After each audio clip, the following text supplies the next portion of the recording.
Mundo ng basketball, epektibo na ngayong araw sa pagsisimula ng Governor's Cup ang paggamit ng FIBA gameplay rules sa mga PBA game.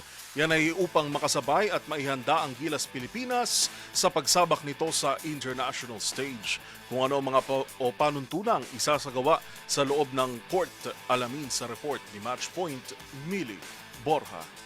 Magpapatupad na ang PBA ng FIBA gameplay rules simula sa pagbubukas ng Season 50 Governor's Cup ngayong araw, July 10. Layunin ng pagbabago na iangkop ang mga panuntunan ng liga sa international na pamantayan at mas maihanda ang mga malalaro ng Gilas Pilipinas para sa mga pandaigdigang kompetisyon. Sa memorandum na inilabas ni PBA Commissioner Willie Marshall noong July 7, inihayag na ang panuntunan sa loob ng laro o inside the court ay susunod na sa FIBA rules, habang mananatili naman ang ilang matagal ng PBA regulations. Kabilang sa mananatili ang 12-minute per quarter, 6 na regular timeout sa isang laro, isang 30-second timeout sa bawat half, mandatory television timeouts at ang 4-point shot mula sa lampas 27-foot arc. Mananatili rin ang 15-man lineup ng mga kupunan, ang mga panuntunan sa paggamit ng import sa mga import-laden conferences at ang pagkakaroon ng isang injured or reserve player. Hindi rin magbabago ang mga disciplinary rules tulad ng automatic 1-game suspension matapos makakolekta ng 5 technical fouls o isang flagrant foul penalty. Gayon din ang mga umiiral na panuntunan para sa mga coach at manlalaro. Sa ilalim ng FIBA gameplay rules, maaari nang gumamit ng hanggang 2 coach challenges ang isang kupunan. Subalit ang ikalawang challenge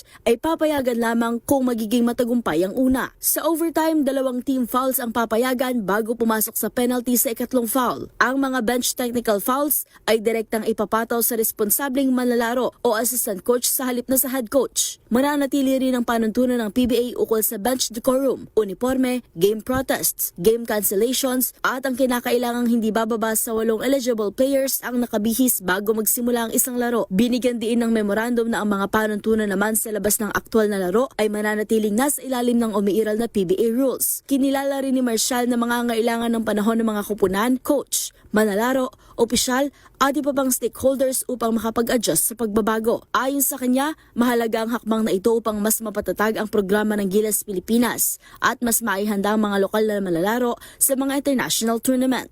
Para sa MBC TV Network News, ito si Mili Borja ng DZRH TV, una sa Pilipinas, una sa Pilipino.